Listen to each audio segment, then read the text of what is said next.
பருப்பு போலி செய்ய போகிறோம். அதுக்கு 1 கப்பு மைதா மாவு எடுத்துருக்கேன். இதுக்கு இப்போ தேவையான அளவு உப்பு, 1/4 டீஸ்பூன் மஞ்சள் பொடி போட்டு கொஞ்சம் இலக பிசைஞ்சுக்கணும்.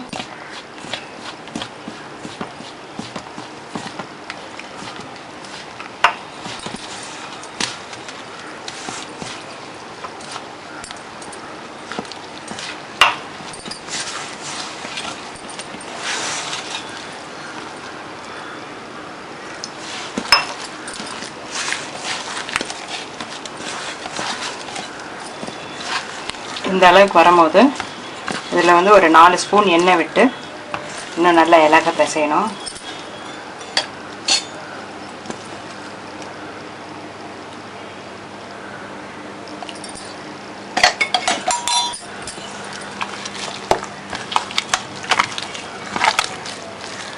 நல்லா ஜவு மாதிரி வரணும் மாவு, அந்த அளவுக்கு பிசையணும் மாவு.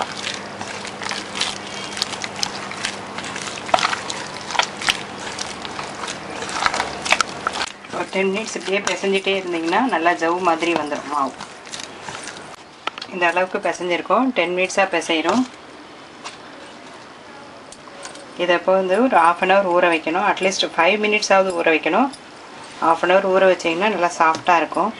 ஸோ இப்படி ஊற வைக்கும் போது இதை வந்து எண்ணெய் போட்டு அதை கவர் பண்ணி ஊற வைக்கணும். மேலெல்லாம் கவர் ஆகிற மாதிரி எண்ணெயை விட்டு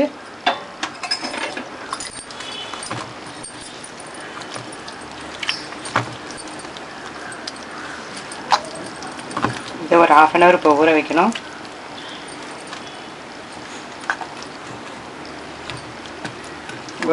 இப்போ உள்ளே வைக்கிற பூரணத்துக்கு ரெடி பண்ணிக்கலாம். பருப்பு போலி பூரணத்துக்கு 3/4 கப்பு கடலை பருப்பை எடுத்து கழுவிட்டு அதை வேக வச்சு வச்சுருக்கேன்.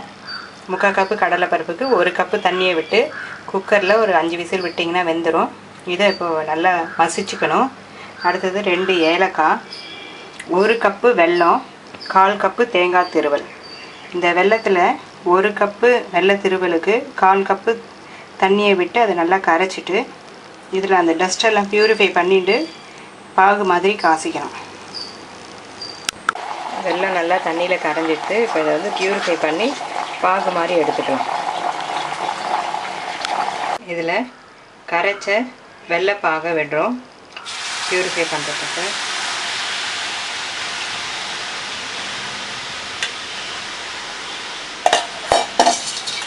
தென் இதில் மசிச்ச கடலைப்பருப்பு, வேக வச்சு மசிச்ச கடலைப்பருப்பை போடுறோம்.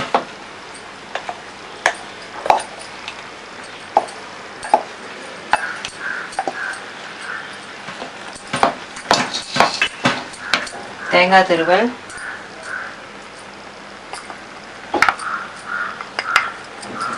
ஏலக்காய் பொடி, 2 ஏலக்காவை பொடிச்சு வச்சுருக்கணும், அதையும் போடுறோம். போட்டு இதை நல்லா மிக்ஸ் பண்ணணும். இது சைட்லெலாம் ஒட்டாமல் வரும். ஸோ அந்த ஸ்டேஜ் வரைக்கும் நல்லா மிக்ஸ் பண்ணணும்.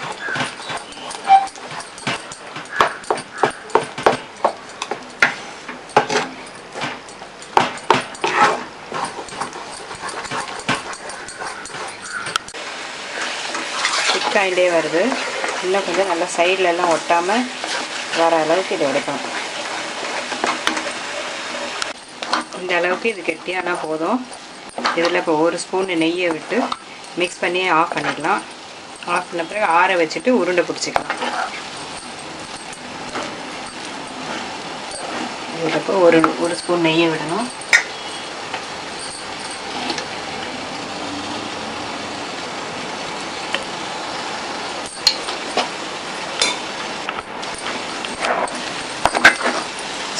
ஸ்டவ்வை சுவிட்ச் ஆஃப் பண்ணிடலாம். இதை நல்லா பரட்டிட்டு ஆற வச்சிடணும்.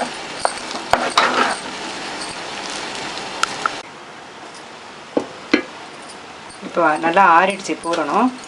இதை நல்லா உருண்டை பிடிச்சிக்கலாம். கையில் எண்ணெய் அப்ளை பண்ணிட்டு பிடிச்சிங்கன்னா ஒட்டாது.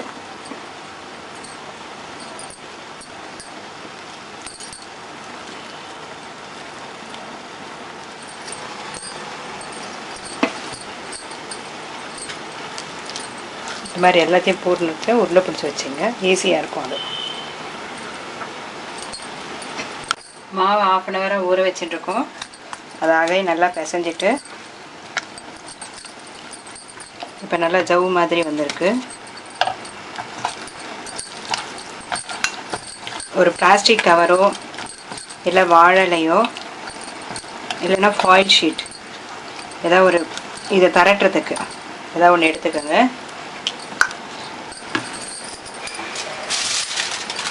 ஃபாயில் ஷீட் எடுத்துருக்கேன். அதில் எண்ணெய் அப்ளை பண்ணி க்ரீஸ் பண்ணிக்கோங்க. அப்போ தான் இது ஒட்டாமல் வரும்.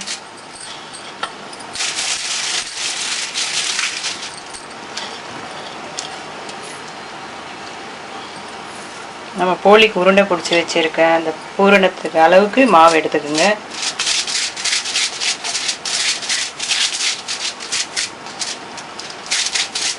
மாவு எடுத்து இதை எடுத்து நடுவில் வச்சுட்டு இதை இப்படி கவர் பண்ணணும்.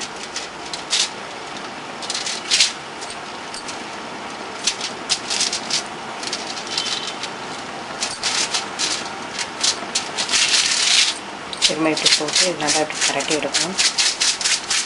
இது சின்ன சின்னதாக இருந்தால் நல்லாயிருக்கும்.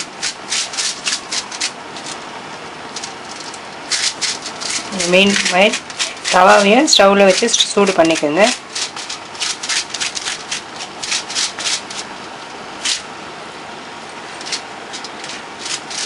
இப்போ இதை தவாவில் போடலாம். அதை அப்படியே எடுத்து ஆயில் க்ரீஸ் பண்ணி வச்சுருக்கேன் தவா.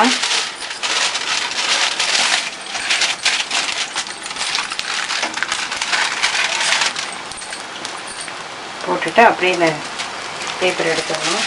வச்சுட்டு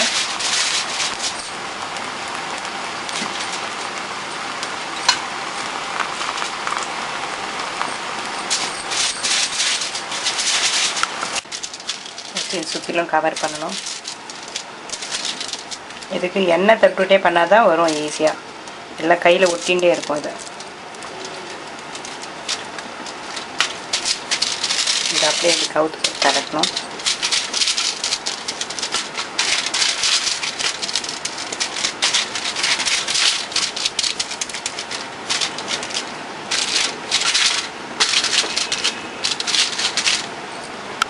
இதை இப்போ திருப்பி போடணும்.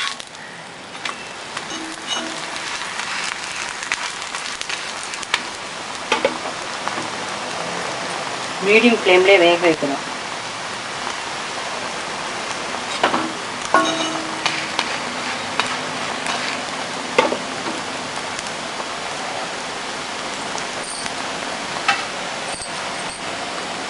அதே இந்த பக்கம் இருக்கிறது திருப்பி பார்க்கலாம். வெந்துட்டு ஸோ இதை எடுத்துடலாம். எடுத்து தட்டில் வச்சிடலாம். அடுத்தது ஏற்கனவே தரட்டி வச்சுருக்கோம். அது அப்படியே ஃபால் ஷீட்டோடு இப்படி போட்டு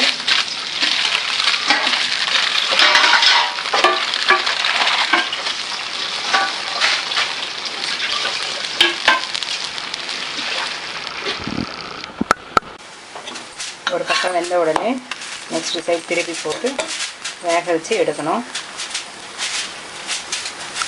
இந்த பக்கமாக வெந்துடுத்து. ஸோ இதை எடுத்துடலாம்.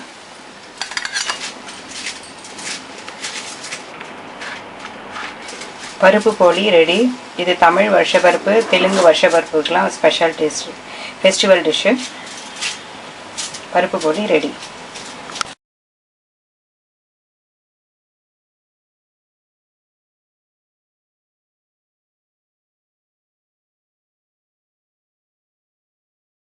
போலி பண்ண போகிறோம்.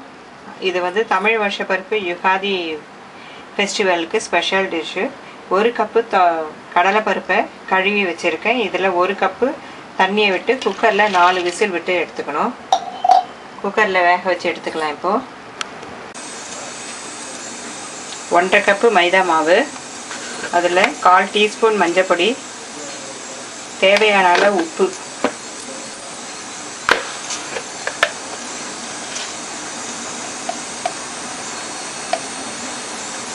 இதெல்லாம் போட்டு நல்லா மிக்ஸ் பண்ணிவிட்டு சப்பாத்தி மாவு மாதிரி மெத்துன்னு பிசைஞ்சிக்கணும். ரொம்பவும் தலைன்னு இருக்கக்கூடாது, ரொம்ப கெட்டியாகவும் இருக்கக்கூடாது. கரெக்டாக சப்பாத்தி எந்த பதத்தில் பிசைவோமோ அந்த மாதிரி பிசையணும்.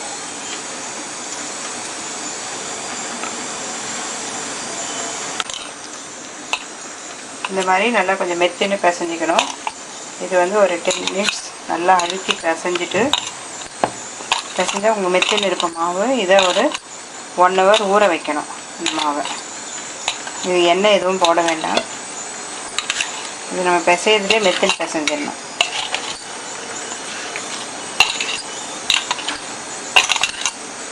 இது ஒரு 1.5 கப்பு வெல்லத்துக்கு 1/2 கப்பு தண்ணியை ஊற்றி ஸ்டவ்வில் வச்சு கரைச்சிக்கணும். கரைச்ச பிறகு அதை ஃபில்டர் பண்ணிவிட்டு பாகு மாதிரி எடுத்துக்கணும். கடலை பருப்பு 4 விசில் விட்டு இருக்கும். இதில் போய் தண்ணியை நல்லா வடிச்சிக்கணும். தண்ணியை நல்லா வடிச்சிடலாம்.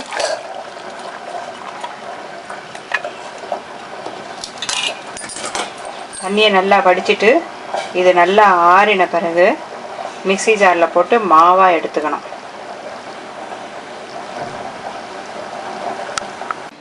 இது வெல்லம் நல்லா கரைஞ்சிருக்கு. இப்போ இது பியூரிஃபை பண்ணிக்கலாம். ஃபில்டர் வச்சு இந்த பாகை ஃபில்டர் பண்ணிட்டீங்கன்னா டஸ்ட் எல்லாம் பியூரிஃபை ஆகிடும்.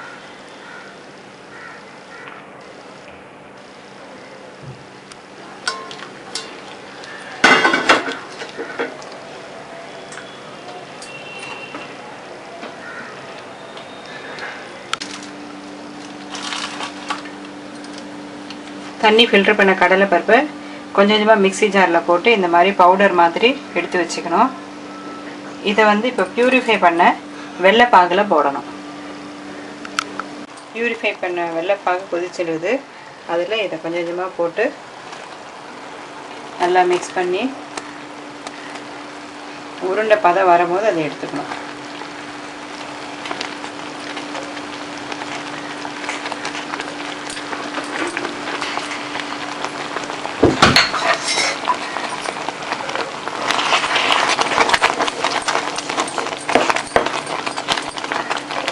ஸ்டவ் மீடியம் ஃப்ளேமில் தான் இருக்கணும்.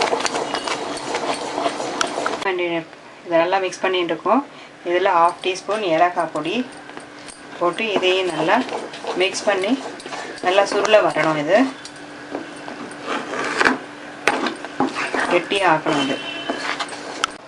இது இந்த மாதிரி சுருண்டு வர அளவுக்கு கலரிடணும். கலரிட்டு லாஸ்ட்டில் 2 ஸ்பூன் நெய்யை விட்டு மிக்ஸ் பண்ணி எடுக்கணும்.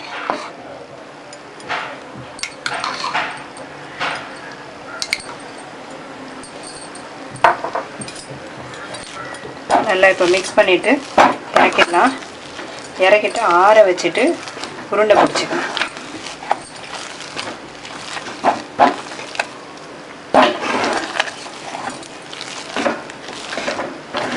போதும். இப்போ சுவிட்ச் ஆஃப் பண்ணிடலாம். ஸ்டவ்வை பண்ணியாச்சு. இதை ஆற வச்சுட்டு உருண்டை பிடிச்சிக்கணும். இப்போ உள்ளே வைக்கிற பூரணம் நல்லா ஆறிடுச்சு. இதை உருண்டை பிடிச்சிக்கணும். நமக்கு எந்த சைஸ் வேணுமோ அந்த சைஸுக்கு உருண்டை பிடிச்சிக்கலாம்.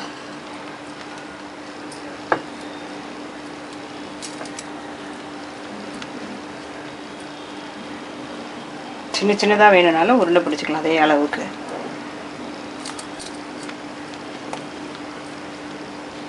இந்த மாதிரி எல்லா பூரணத்தையும் உருண்டை பிடிச்சி வச்சுக்கணும். எல்லா பூரணமும் உருண்டை பண்ணி வச்சுருக்கோம். இந்த மாதிரி இதுக்கு அடுத்தது இந்த பிசைஞ்ச மாவு வந்து 1 ஹவராக ஊறுது. இதாக நல்லா அழுத்தி நல்லா பிசைஞ்சிக்கணும். பிசைஞ்சிட்டு இது பூரி மாதிரி செய்யணும். 1 ஹவராக ஊறின மாவை திரும்பவும் நல்லா பிசைஞ்சிக்கணும். ஒரு 10 நிமிஷம் நல்லா பிசைஞ்சிட்டு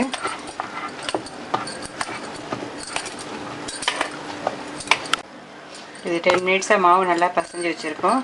இப்போ இது இந்த பூரணத்துக்கு என்ன சைஸுக்கு நம்ம மாவு எடுத்துக்கணுமோ அதே சைஸுக்கு இதையே மாவு எடுத்து உருண்டை பிடிச்சிக்கணும்.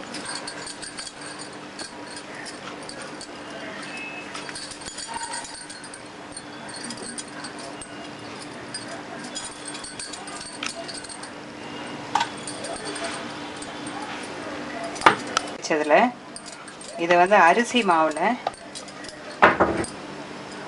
பரட்டி எடுத்துக்கணும். அரிசி மாவு போட்டு தான் இதை திரட்டணும்.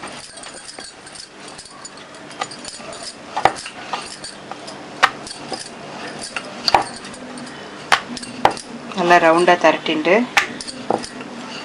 இந்த பூரணத்தை எடுத்து உள்ளே வச்சு கவர் பண்ணணும். கவர் பண்ணும்போது எக்ஸஸ் மாவு இருந்ததுன்னா எடுத்துடலாம். நிறைய இருந்ததுன்னா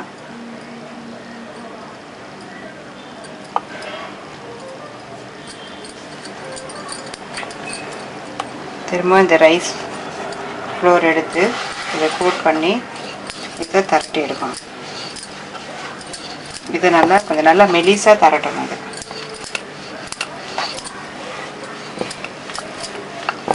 இந்த மீன்வாயில் தவாவும் ஸ்டவ்வில் போட்டு சூடு பண்ணி வச்சுக்கணும்.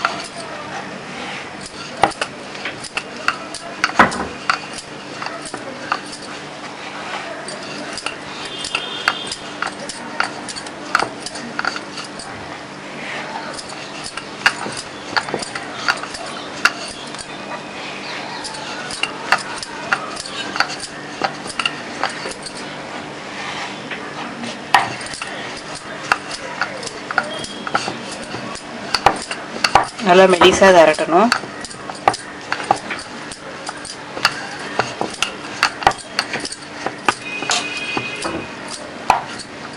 இந்த அளவுக்கு போதும். தவாவும் சூடு பண்ணி வச்சுருக்கோம். இதை ஆயில் அப்ளை பண்ணி கிரீஸ் பண்ணிக்கணும்.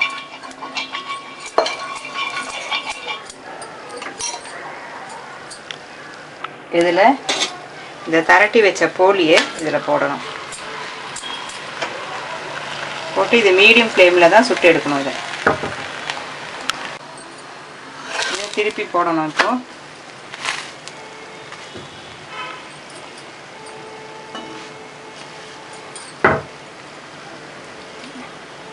திருப்பி போட்டுட்டு சுற்றிலும் எண்ணெய் விட்டுக்கலாம். இல்லை நெய் வேணும் அப்படின்னாலும் நெய்யும் அப்ளை பண்ணிக்கலாம்.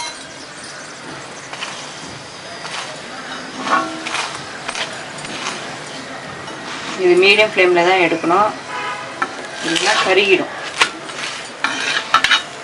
ரொம்ப மெலிசாக தரட்டி இருக்கிறதுனால சீக்கிரமாகவும் வெந்துடும்.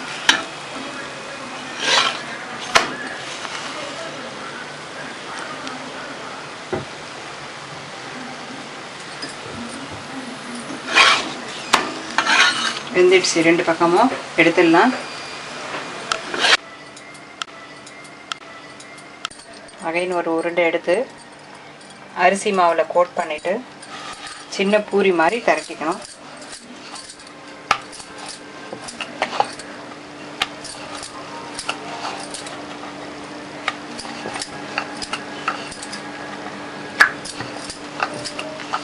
திரட்டி உள்ள பூரணத்தை வச்சு சைடெல்லாம் கவர் பண்ணணும். கவர் பண்ணி எக்ஸஸ் மாவை எடுத்துடலாம்.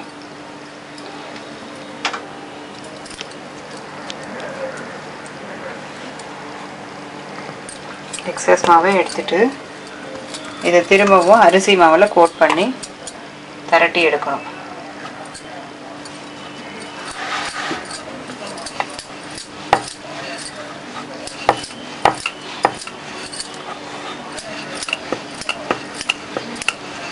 எந்த அளவுக்கு மெலிசாக திரட்ட முடியுமோ அந்த அளவுக்கு மெலிசாக திரட்டிக்கலாம்.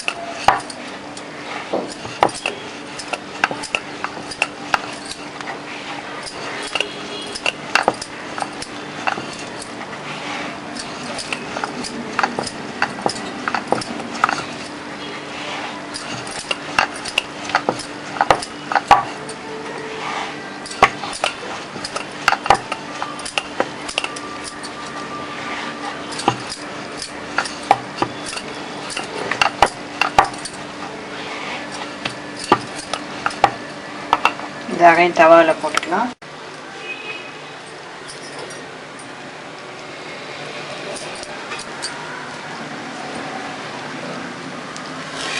இதை திருப்பி போட்டுக்கலாம். கொஞ்சம் பக்கம்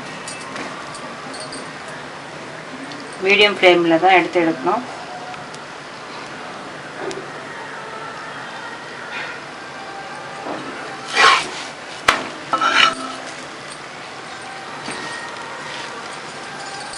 சுற்றிலும் எண்ணெய் விட்டுக்கலாம். இப்போ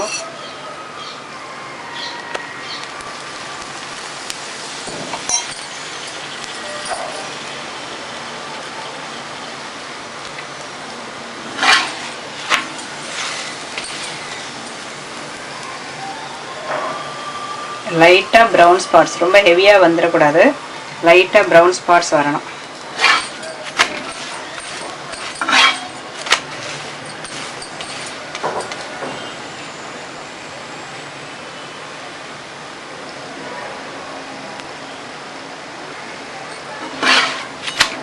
இதுவும் வெந்துடுச்சு, எடுத்துடலாம். பருப்பு போலி ரெடி.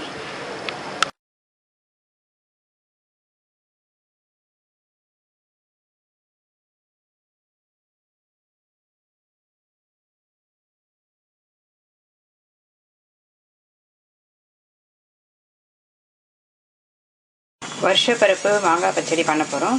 அதுக்கு வானொலியை ஸ்டவ்வில் வச்சுருக்கேன். வானொலி இல்லை அகலமான பாத்திரமாக ஏதோ ஒன்று வச்சுக்கோங்க. வச்சுட்டு அதில் ஒரு மாங்காவை தோல் சீவி பொடியாக கட் பண்ணி போட்டது அதை போட்டிருக்கேன். இதில் அரை கப்பு அளவுக்கு தண்ணி விடணும். தண்ணி விட்டு இதில் தேவையான அளவு உப்பு,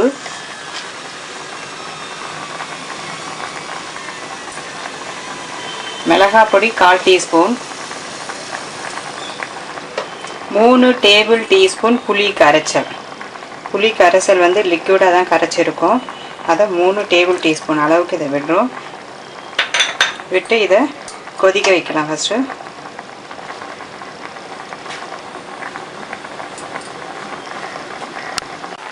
நல்லா கொதிக்க ஆரம்பிச்சிருக்கு. இப்போ தட்டை போட்டு மூடி வச்சுருவோம். மூடிட்டு ஒரு 3 நிமிஷம் கழித்து திறப்போம்.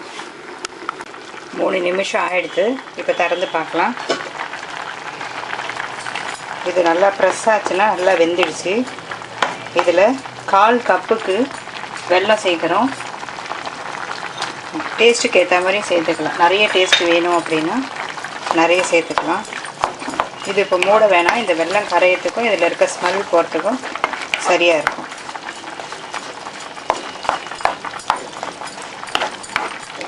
அப்படியே ஓப்பன்லேயே கொதிக்கட்டும். வெல்லம் நல்லா கரையிற வரைக்கும் கொதிக்கணும். கரைஞ்சி ஒரு 2 நிமிஷம் கொதிக்கணும். அதான் வெல்லம் ஸ்மெல்லும் போகும்.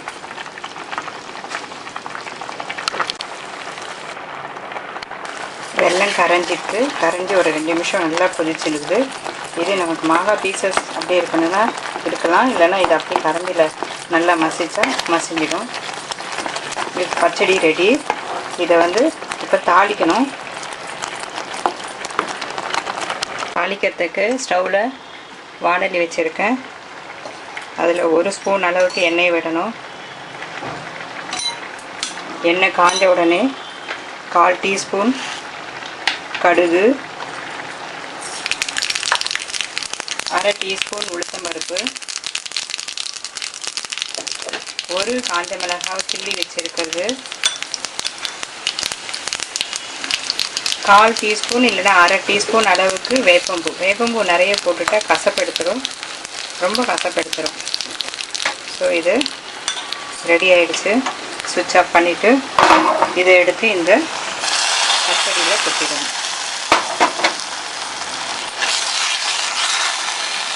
மாங்காய் பச்சடி ரெடி. இதில் இனிப்பு, துவர்ப்பு, காரம், புளிப்பு இன்னும் 6 சுவைகளும் இருக்கும் இதில்.